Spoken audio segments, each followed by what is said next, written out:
सबैजना नमस्ते साथीहरू। आज चाहिँ मेरो खाजा यस्तो पाकिरहेको छ होइन। एकादशीको दिन ल्याएको केरा चाहिँ फटक्क पाकेर बसेछ। अनि मैले चाहिँ केरा र आँटा मिक्स गरेर पुरी बनाएँ। आज कस्तो हुने हो यो चाख्नु पर्यो भनेर बनाइरहेको छु होइन। कस्तो छ थाहा छैन। अनि योसँग खाने आलु त नपाकिरहेको छ। यो चाहिँ आलु भुटेको। अनि यो चाहिँ कस्तो हुन्छ होइन। खास गरी मैले सुक्खा रोटी बनाउनु होला पिठो मुछेर नि बेल्नलाई ठिक्क पारेको। यसो हेरेको त केरा त टटक्क पाकेर बसिरहेको छ।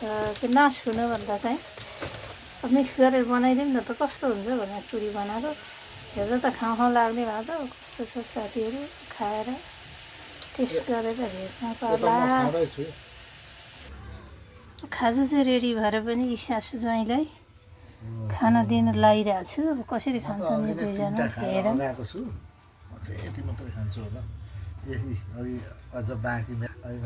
मान्छेले पकाउनु पाएको छैन। हतार हतार हतार हतार खाएको हो। खाना सुरु भयो हाम्रो चाहिँ। खाना खाजा सबै एक गाइजहरू हाम्रो चाहिँ यसरी के गरेर खाएको त्यो रोटी चाहिँ तासी तासी। 9 बजेतिर भात खानुपर्छ। अब यो चाहिँ अहिले चाहिँ खाजा म खान लागिरहेको छु। खाने तरिका चाहिँ यसरी है। खाएँ लगाइज कसरी सम्म छ। खाएँ लगाइज मैले चाहिँ यो खाएँ।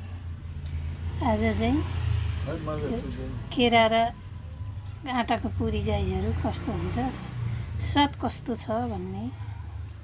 कस्तो भयो त स्वाद अरू बेलाको जस्तै हो कि मिठो छ मिठो टेस्टी। लु आजको खाजा यस्तो छ हाम्रो। गाइजहरूको भिडियोमा भेटौँला भन्दै